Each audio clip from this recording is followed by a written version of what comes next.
예, 한판 브리핑 김수민 평론가와 함께하겠습니다. 어서 오십시오. 네, 반갑습니다. 내일 윤석열 대통령 취임 1주년이 되는데 오늘 국무회의 모두 발언이 또 화제를 모았습니다. 전세 사기 사태의 원인, 가상자산 범죄, 대북 정책에 대해서 전임 문재인 정부 책임을 많이 얘기했네요. 네, 윤석열 대통령은 국무회의 모두 발언에서 집값 급등과 시장 교란을 초래한 과거 정부의 반시장적 비정상적 정책이 전세 사기의 토양이 됐다라고 하면서 문재인 정부를 비판했습니다. 예, 가상자산 범죄와 금융투자 사기, 마약 범죄에 대해서도 전 정부의 검찰 개혁과 증권 범죄 합수단 해체, 법 집행력 위축을 원인으로 지목을 했고요.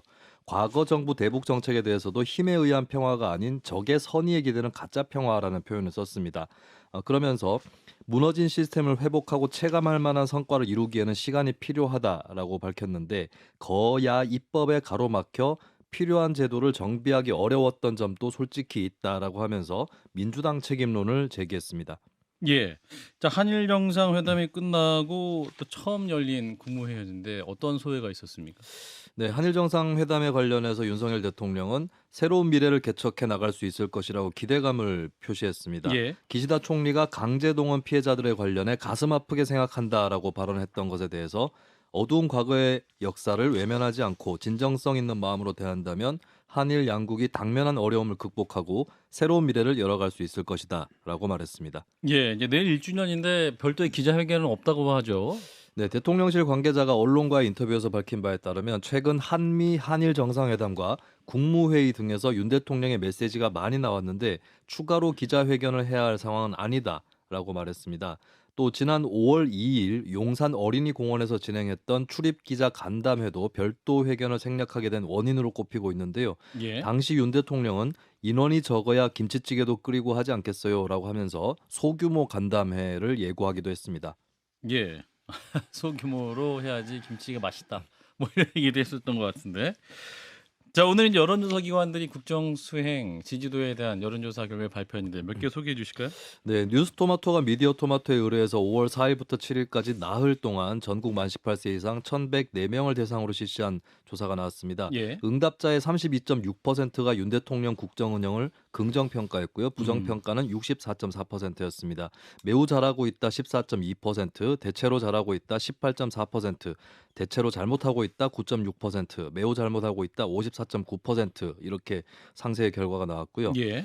한편 연합뉴스 TV가 매트릭스에 의뢰해서 5월 6일, 7일 이틀간 전국 만 18세 이상 1,000명 대상으로 조사를 한 결과는 긍정평가 37.5%, 부정평가 60%였습니다. 세부 분야별 평가도 이뤄졌는데요. 예. 국방 외교가 39.8%로 가장 높았고 경제 분야는 32% 긍정평가로 가장 낮았습니다. 이 조사에서는 이재명 대표와 그 측근에 관련된 수사에 대한 그 조사도 실시가 됐는데요. 예. 정당한 수사 57.1%, 정치 보복이다 36.3%로 나타났습니다. 예. 자, 일단 내년 이제 1주년이 내일이 되는데 이제 관련해서 저희가 인터뷰도 진행할 텐데요. 자, 대통령 메시지 어떻게 들으셨니, 진 작가님부터? 뭐 전임 문재인 정부와 민주당에 대한 비판으로 일관을 했는데 이제 굳이 그럴 필요 있나 싶어요. 1년 그러니까 됐는데. 자기 정당성을 예. 적극적으로 주장할 수 없으니까 물론 이제 그 비판 중에 뭐 일리가 있는 부분도 있거든요. 전세난과 관련해 가지고 정책 실패의 문제. 정책 실패 같은 거 짚는 건 좋은데 그다음에 자꾸 전 정권 탓하고 의회 탓하고 이럴 필요가 있는가? 왜냐하면 그래서 자기를 대통령으로 뽑아준 거잖아요. 정권 교체된 그렇죠. 거고. 그다음에 국회에서 자기한테 소수라는 것은 애초에 디폴트 값이었단 말이죠. 그럼 거기서 뭔가를 할 생각을 해야지. 아직까지 언제까지 옛날 얘기를 하고 있는지 그게 좀 안타까워요. 김 소장님. 그러니까 이 정부가 일을 안 하거든요. 이제 수치상으로 보면 오늘 보수 언론들이 일제히 보도했습니다만 정부 입법이 36개 통과했는데 문재인 정부의 초반 1년에는 71개가 통과했다 이런 지적을 하면서 예.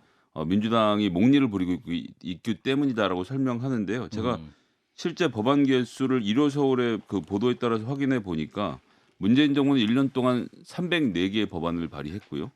윤석열 정부는 144개, 한 달에 12개씩밖에 안 했거든요. 발의 법안이 절반이니까 통과된 법안도 절반. 통과 비율은 4분의 1로 양쪽이 똑같습니다. 문재인 정부라고 해서 딱히 국회 상황이 좋은 것은 아니었기 때문에 어째나 이러나 저러나 숫자의 차이는 있지만 여야가 합의하지 않은 법안이 통과되지 않는 현재 국회 구조가 그렇거든요. 예.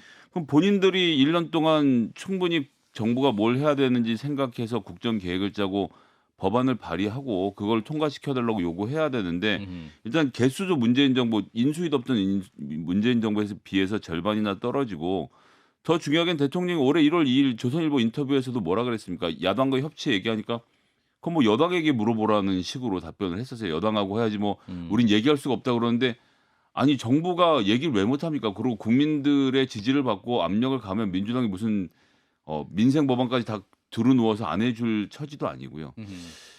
이제 뭐 이제 협치 말씀드리면 좀 송구하고 지치긴 하는데 그래도 포기하지 않고 대통령께서 꼭 야당하고 대화를 통해서 협치의 문을 여시면 야당 내에서 분명히 전 협조가 있을 거라고 생각합니다. 뭐 여당 입법은 몰라도 정부 입법을 해야 될 거 아니에요.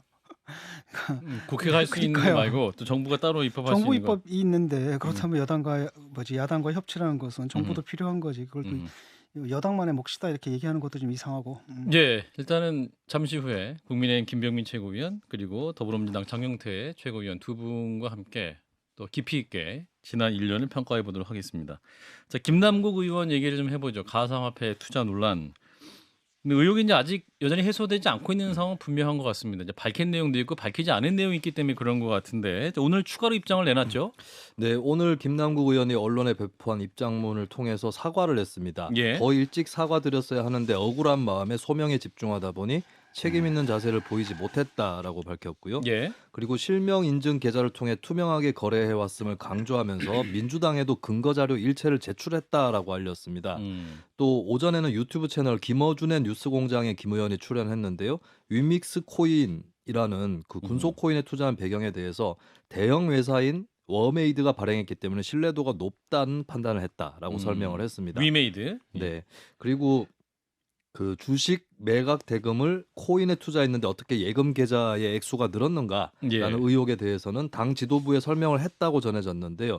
주식 매각 대금을 코인에 일단 투자를 한 다음에 예. 투자 원금을 회수해서 예금 계좌로 따로 빼놨고 그 뒤 코인 투자는 회수한 원금으로 이어가고 있다라고 밝혔습니다. 예, 일단 투자금 출처에 대해서는 이제 해명을 하기는 했는데 남아있는 의혹 또 추가 제기된 의혹이 어떤 게 있을까요? 네, 일단 코인 투자 원금을 회수해서 예금 계좌로 이체를 했다는 거는 처음 밝힌 내용이라서 예. 그동안의 해명이 잘못된 거 아니냐는 지적이 있습니다. 음. 그리고 한편 오마이뉴스는 김 의원이 주식 매각 대금으로 2021년에 구입했던 가상자산이 위믹스가 아니라고 보도를 했습니다. 김 의원이 투자에 사용한 K뱅크는 가상자산 업비트와 제휴 관계였는데 당시에는 업비트에 위믹스가 상장되지 않았다라고 아하. 하는 거고요. 예. 위믹스가 업비트에 상장이 된 것은 2022년 1월이었습니다. 예. 그렇다면 그 전인 2021년에 어디에 어떻게 투자했는지 또 2021년에 가상자산이 불어난 연유 이런 것들은 현재로서는 알 수 없다라고 오마이뉴스는 지적을 했습니다. 그러니까 밝히지 않은 내용이 있는 거죠. 그러니까 지금까지 보면. 네, 그러니까 2022년에 투자했던 것이 위믹스 코인인 건 맞는데 2021년에 그 전 투자했던 거. 것은 위믹스가 아닌 것으로 보인다라고 아하. 하는 게 좀 유력한 해석이고. 관측이고요. 예. 예, 여기에 대해서 오마이뉴스와 김남국 의원이 통화를 했다는데 예. 김남국 의원은 어제 배포한 자료대로 이해하면 된다. 추가로 설명할 것 없이 완벽한 자료라고 하면서 그 통화에서는 추가 설명을 하지 않았다라고 합니다. 예. 그리고 또 한편 블록체인 전문 매체인 코인데스크 코리아를 포함한 몇몇 매체가 보도를 한 내용이 전해졌는데요. 예. 김남국 의원이 보유한 것으로 추정되는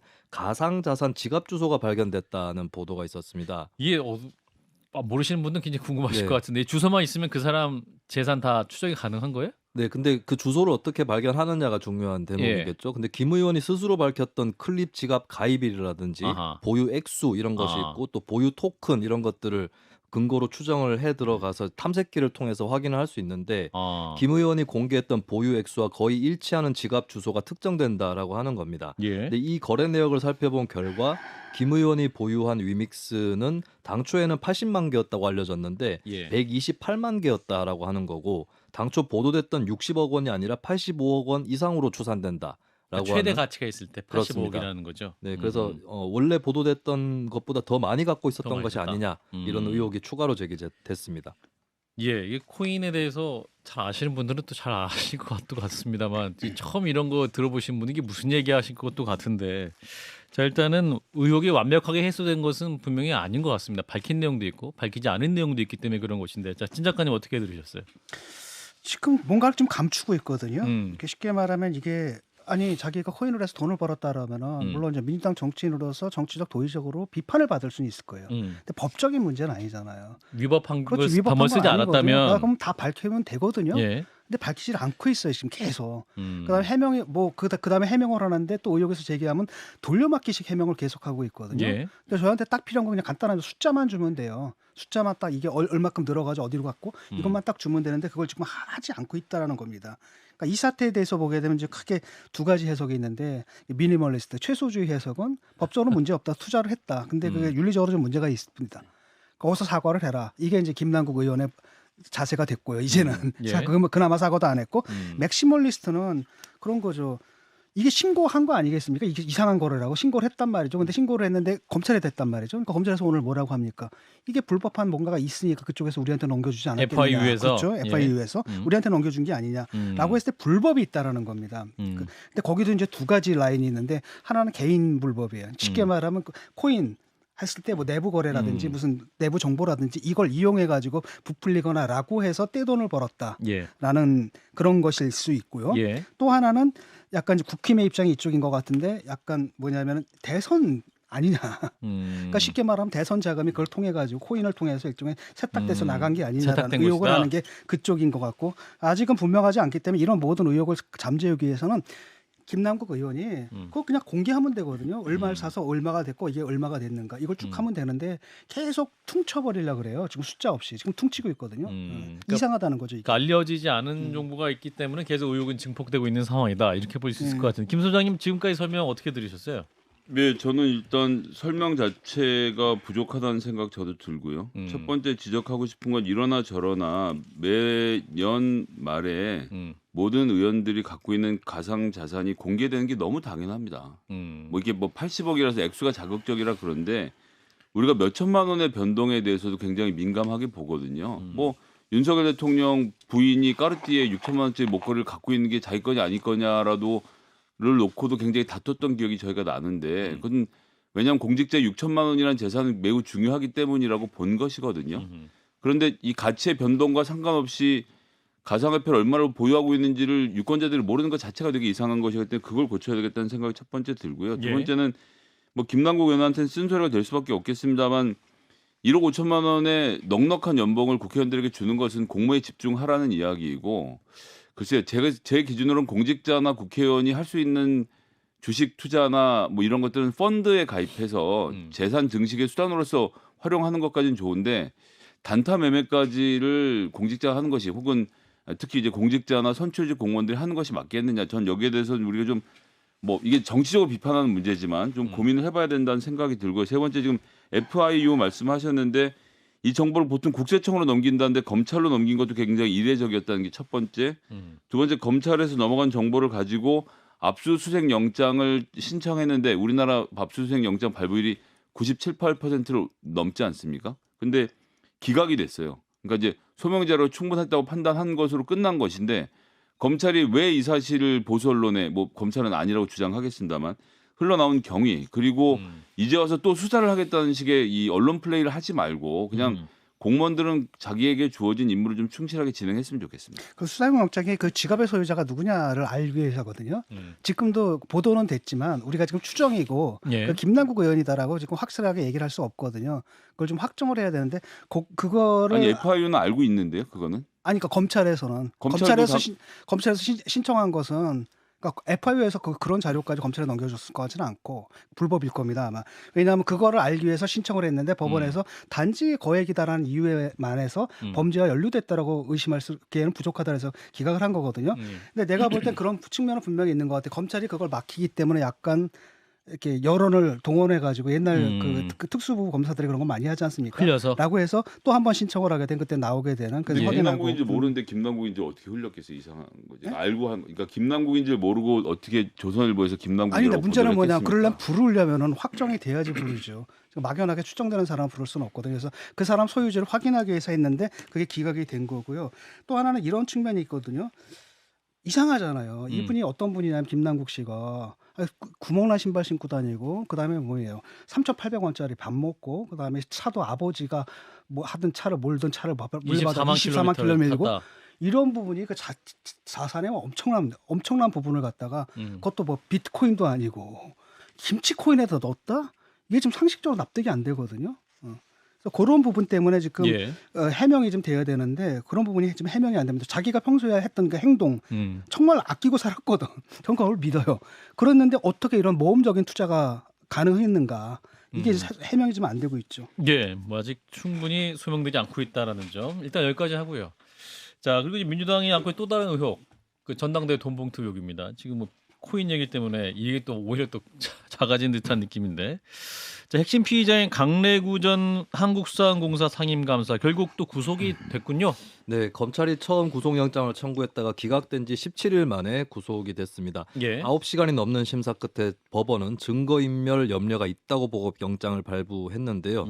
사건 관련자들의 휴대전화 교체 등 강 전 감사 측에 증거인멸 정황이 인정된 것으로 보입니다. 예. 강 전 감사의 신병을 확보한 검찰, 자금 출처와 전달 경위 공모관계에 대해서 집중 수사를 할 예정인데요. 돈봉투 전달 개입 혐의를 받고 있는 민주당 윤관석, 이성만 두 의원을 이번 주 내로 소환을 하고 곧 송영길 전 대표 수사도 이어질 것으로 전망이 됩니다. 한편 송영길 전 대표는 지난해 12월 프랑스 파리로 출국을 한 뒤에 국내에서 사용했던 휴대전화를 현지에서 폐기한 것으로 확인이 됐는데요. 예. 고의로 폐기한 게 아니냐는 의혹이 제기되는 가운데 송 전 대표 측은 국내 전화를 프랑스에서 계속 쓰기 힘들어서 현지에서 폐기했다라고 설명했습니다. 예. 자, 일단은 강래구 전 감사 영장 기각됐다가 다시 발부가 됐고, 자, 이런 수사 흐름 어떻게 보시는지 진작가님부터. 그 일관된 흐름이 나오는 게 뭐냐면 강래구 이분도 휴대전화를 포맷해가지고 낸 거 아닙니까? 먹통 만들어서 낸 거는 깡통. 송영길 전 대표 예, 이어서 이분도. 깡통폰이고 그다음에 송영길 대표도 현지에서 불편해서 폐기한다. 아니 세상에 외국 나가면 나 일단 한국 들어오면 다시 그걸 쓰는 거지. 말이 되는 변명을 해야 되는 거죠. 그다음에 또 그분이 이제 속한 그 먹사연이라고 있지 않습니까? 먹고 사는 문제와 평화 어쩌고 저쩌고. 예. 거기도 포맷 그 컴퓨터들 다 포맷해 버렸거든요. 교체하고 하드 교체하고 라고 했다고 한다면 이건 분명하게 이제 증거를 인멸하고 있는 거잖아요. 그러니까 물론 본인들이 증거 인멸하는 건 불법은 아니에요. 하지만 영장 사유는 된다는 거죠. 그래서 증거 인멸의 강래구 우려? 이분이 처음에는 기각이 됐다가 딱 검찰에서 핸드폰을 딱 보니까 먹통이네, 깡통이네. 라고 하니까 법원에서 증거인멸이다 그래가지고 우려가 있다 그래서 영장을 내줬기 때문에 예. 지금 송영길 전 대표 같은 경우에 그래도 그 제1야당의 전직 대표 아니겠습니까? 그러니까 법원에서 영장 내기 굉장히 힘든데 이런 방식으로 계속 이게 된다라고 한다면 영장에 나갈 수도 있죠. 김 소장님. 뭐 철저하게 수사해서 처벌하겠죠. 예. 뭐 그렇게 해야 된다고 생각합니다. 짧게. 네. 알겠습니다. 일단 민주당이 여기까지 하고, 자, 이어서 론스타 얘기를 좀 해볼 텐데, 저희가 이제 한번 짚기도 했었습니다. 근데 우리 정부와 론스타가 이제 분쟁을 하고 있죠. 근데 우리 정부가 이제 물어야 할 배상금이 굉장히 큰 액수인데 이 중에서 한 6억 가량 감액됐다라는 보도가 오늘 나왔습니다. 전해주실까요? 네, 오늘 법무부가 발표한 내용에 따르면 종전에는 한국 정부가 론스타에 물어줘야 할 배상 원금이 한화로 2,859억 5,320만 원이었는데 예. 이 중에 6억 3,649만 원이 감액되었다라고 하는 그런 내용입니다. 예. 이 배상 판정은 투자자 국가 간 분쟁 해결 절차 ISDS에 따라서 국제투자분쟁해결센터 ICSID가 내렸던 것인데요. 한국 정부는 판정이 난 뒤 지난 10월에 판정문 정정을 요청했었습니다. 배상 예. 원금이 과다 선정되거나 이자가 중복 계산된 부분이 있었다는 것이었는데요. 예. 참고로 이번 정정 조치는 판정에 대한 무효나 취소하고는 무관한 조치입니다. 예. 법무부는 무효 신청을 아직 검토하고 있는 단계고요. 또 판결 정정이 되지 않은 종전 원금의 복리 이자까지 붙은 것을 막을 수는 없습니다. 정정 절차를 오히려 제기하면서 66억 원 이상의 이자가 증가됐다 이런 지적도 나오고 있고요. 그러니까 종합하면 결국 판정 자체는 물론 배상 부담에서 크게 달라질 것은 없다. 뭐 이런 평가가 나옵니다. 그러니까 배상 원금이 있는데 빨리 갚으면 그냥 그 원금대로 갚는 건데 네. 안 갚고 이제 무효 뭐 여러 가지 좀 정정 요구를 하면 그렇죠. 기간이 늘어나니까 네. 거기에 대한 이자가 생길 수 있다. 뭐 그렇죠. 이런 얘기네요. 복리 이자이기 때문에 더더욱 불어나는 거겠죠. 예, 자 법무부 이번 발표 어떻게 봐야 할지 국제통상 전문가시죠 송기호 변호사를 연결하겠습니다. 변호사님 나와 계시죠? 네, 안녕하세요. 예, 자 정부가 이제 론스타 지급할 배상금 약 2,800여억 원입니다. 그 중에 예. 6억 원이 감액됐다라는 보도가 오늘 많이 나왔어요. 그래서 이제 뭐랄까 이게 원금에 비해서 그리 큰 돈은 아닌 것 같은데 그래도 이제 국민의 세금 6억 원이 좀 절약된 것이 아니냐라고 또 의의를 볼 수도 있을 것 같고 어떻게 판단해야 될까요? 지금 이 론스타 사건은 지난 8월 31일 이 선고됐을 때 제가 제기했던 문제입니다만 예. 이 론스타로 인해서 이익을 본 사람들이 있잖아요. 예. 그 이익을 보게 된 과정에서 불법이 있었기 때문에 우리 국가가 패소한 것이거든요. 그래서 예. 저는 누가 어떤 잘못을 했는지 판결문을 완전히 공개하고 제대로 조사 수사해야 된다라는 게 저희 입장이었습니다. 예. 근데 이제 당시 한동훈 법무부 장관은 이걸 무효시킬 수 있는 충분한 승산이 있다. 국민의 세금도 1원이라도 안 들게 하겠다라고 했는데 예. 제가 봤을 때는 현재 이 판결에서 굉장히 까다로운 무효 사유가 있다고 보지 않고요. 예. 더욱이 지금 정부도 인정하고 있는 것은 이 판결이 유효하잖아요. 지금요. 아직 예. 무효가 되지 않았으니까요. 그렇죠. 네. 근데 지금 이 정정 신청이라고 하는 지극히 이렇게 대단히 이해할 수 없는 절차가 진행되어 왔는데요. 예. 그러니까 정정 신청을 해서 약 6, 7억 정도 줄었다고 하지만 네. 이 기간 동안에 오히려 이자가 어제 날짜를 기준으로 계산해 보니까 598만 달러, 네, 약 한 74억 이상 오히려 이자가 증가한 상황이거든요. 예. 이게 유효한 판결이라는 것을 법무부는 왜 자꾸 그것을 이렇게 부인하면서 마치 그것이 국민의 세금을 아끼는 것인 것처럼 말하는지를 대단히 이해할 수 없습니다. 한동훈 장관이니까 말씀하신 대로 판정 무효 신청을 한다고 했었는데 판정 무효 신청이 내졌습니까? 지금 진행되고 아니죠. 있나요? 아직도 검토 중인 단계예요? 이미 당시에 발표를 할 때 무효 승산, 충분한 승산이 있다. 예. 이렇게 말했단 말이죠. 예. 그렇다면은 그래서 제가 이제 이거는 국제법에서 정하는 무효 사유가 있기 어렵다. 왜냐하면 무효 사유는 대단히 한정적이기 때문에 예. 그렇다면 법무부가 무효 사유가 충분하다고 한다면 좀 밝혀달라. 어차피 그 무효 사유로 주장을 할 테니까 그것을 미리 밝힌다고 해서 그게 무슨 뭐 상대방에게 우리 어떤 전략을 미리 드러내는 것도 아니거든요. 예. 제가 왜 그렇게 말씀을 드렸냐면은 아까도 자꾸 말씀드립니다만은 이게 지금 이대로 가면은 결국 우리 국민 세금으로 이걸 메꿔야 되는데 예. 시간이 가면 갈수록 잘못한 자에게 잘못을 묻기가 어렵게 된단 말이죠. 이게 무슨 그래서 말씀일까요? 예. 네, 판결문을 원본 그대로 지금 뭐 1,000개 이상의 어떤 이렇게 그걸 막 검게 지우고 판결문 제대로 공개하지 않고 있는데 예. 판결문을 있는 그대로 다 공개하고 예. 그리고 이 사건으로 막대한 이득을 본 자들이 이 불법에 어떻게 관여되어 있는지를 밝혀서 그자들로 하여금 책임을 지게 하자라는 게 우리가 지금 가야 될 방향인데 그 방향을 자꾸 지금 안 가고 있는 겁니다. 근데 이제 오늘 법무부는 별개의 배상 명령 취소 소송과 집행정지 신청 등을 하겠다고 밝혔는데 그럼 이거는 기존에 하겠다는 것과 좀 다른 건가요? 같은 건가요? 같은 겁니다. 그러니까 같은 거예요? 이미 판결은 유효하고요. 예. 네, 유효하고 이게 판결문의 복리로 이자가 늘어나는 것이고 지금 미국이 이 판결의 기준이 된 미국 금리가 지금 미국이 금리가 올라가면서 국채 1개월 물이 5.2%거든요. 예. 이 판결의 이자는 복리로 계속 늘어나고 있습니다. 그렇기 때문에 저는 지난번 8월 30일 날 판결 선고됐을 때부터 일관되게 말씀드렸습니다만 제대로 엄정하게 조사 수사를 해서 예. 배상할 사람들을 하여금 배상하게 하라는 것이죠. 그러니까 이 배상금 2,800여 원을 어떠한 그 판결문이 있으니 그걸 통해서 이제 불법적인 사람들에게 이것을 구상권이라든지 뭐 어떻게 청구를 해서 이것을 국민의 세금을 쓰이지 않게 해야 된다 이런 말씀이신 거네요. 네, 그것이 진정하게 한동훈 장관이 말하는 이론이라도 아끼는 것이지. 근거도 없는 무효 사유로 계속 이미 8개월 전에 충분한 무효 승산이 있다고 말했다면 왜 지금 무효 제기를 하지 않고 있는 걸까요? 오히려 지금 뭐 예. 이렇게 6억 아꼈다라고 하지만 예. 그 기간 동안 복리 이자가 늘어난 것만 해도 70억이 넘는데 예. 저는 이거 폭탄 돌리기라고 저는 생각할 수밖에 없습니다. 지금의 상황에서는요. 그럼 언제까지 폭탄을 돌릴 생각인 건가요, 법무부는? 글쎄 말입니다. 법무부 정말 이 문제를 이렇게 가면 안 되는 거고요. 음. 판결문 원본을 공개하고 왜 한국이 이렇게 패소가 됐는지 그 책임이 누구에게 있는지를 명확하게 판결문을 통해서 그리고 엄정한 수사를 통해서 시급히 밝혀야 되는 문제입니다. 근데 판결문 원본 지금 공개되지 않았나요?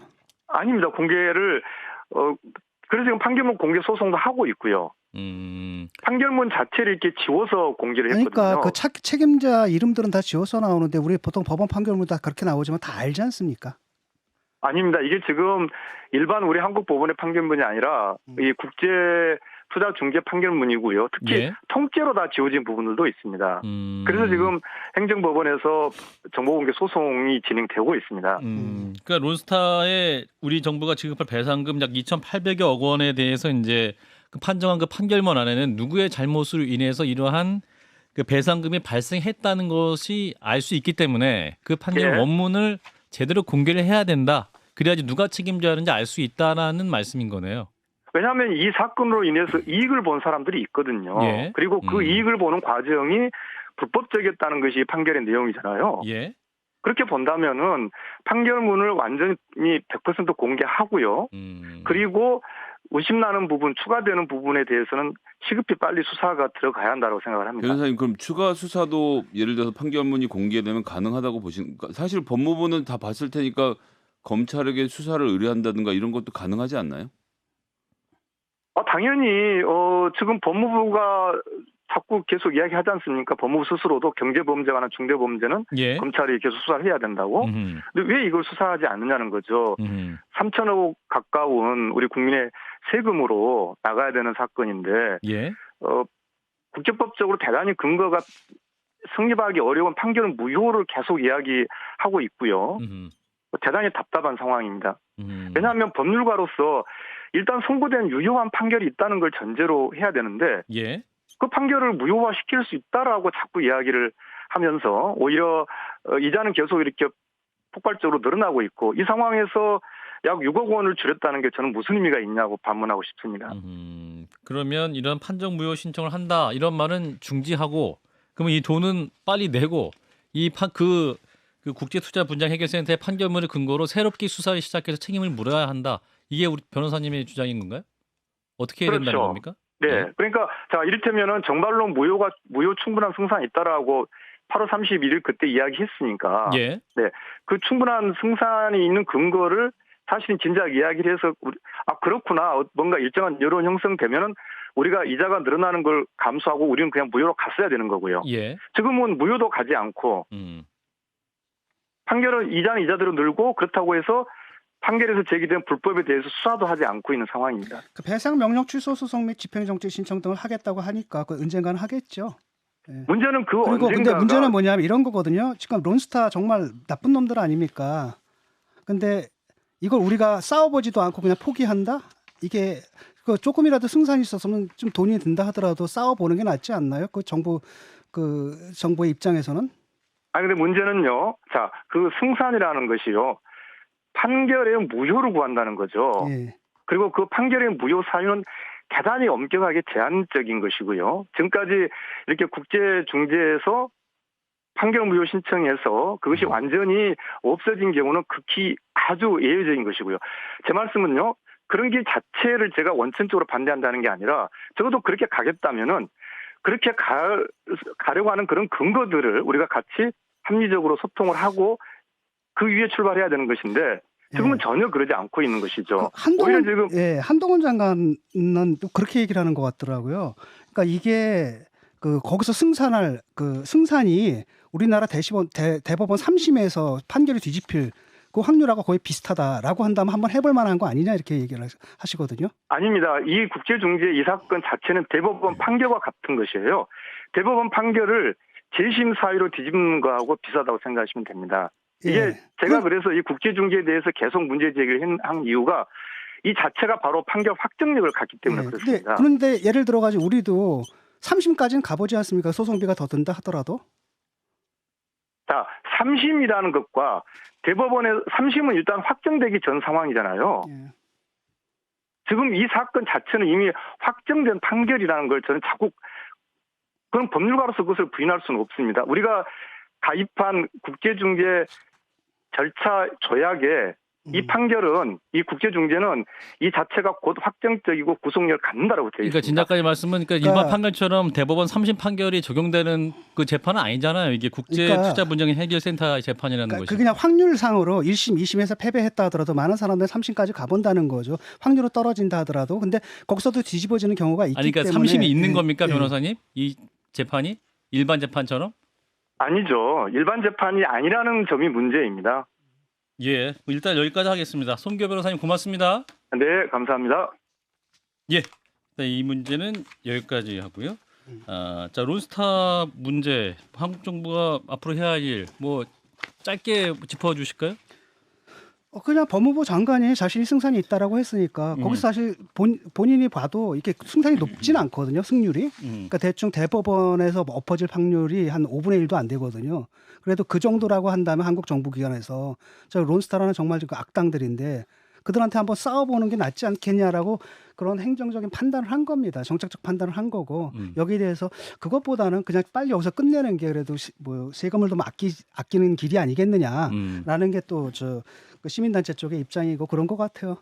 네, 제임스 소장님. 한동훈 장관이 그런 정책적 판단이 끝났다라고 하면 200일이 지났는데 지금 120일 안에 해야 되는 항소를 안 하고 있는 거잖아요. 그래서 이걸 왜 안 하는지를 법무부에 좀 설명을 해줬으면 좋겠고요. 두 번째는 지금 책임질 공무원들에게 책임을 물어야 된다라는 우리 송 변호사님 주장에 저도 적극 동의하면서 근데 문제는 그 당시 론스타 사건과 관련돼서 정부 입장에서 외국에 퍼졌던 사람들이 금융위원회니 기재부의 현직으로 지금 살아있는 상태라서 이런 살아있는 권력에 대한 수사가 가능할 것인가 이거 당시야 걱정이 되네요. 수사가 됐는데 아마 그게 그 처벌을 못했던 걸로 알고 있고 당시는 어떤 상황이냐 외환은행을 아무도 안 살려고 하는 상황 속에서 우리 정부에서 사실 특혜를 준 측면도 있거든요 분명히. 예.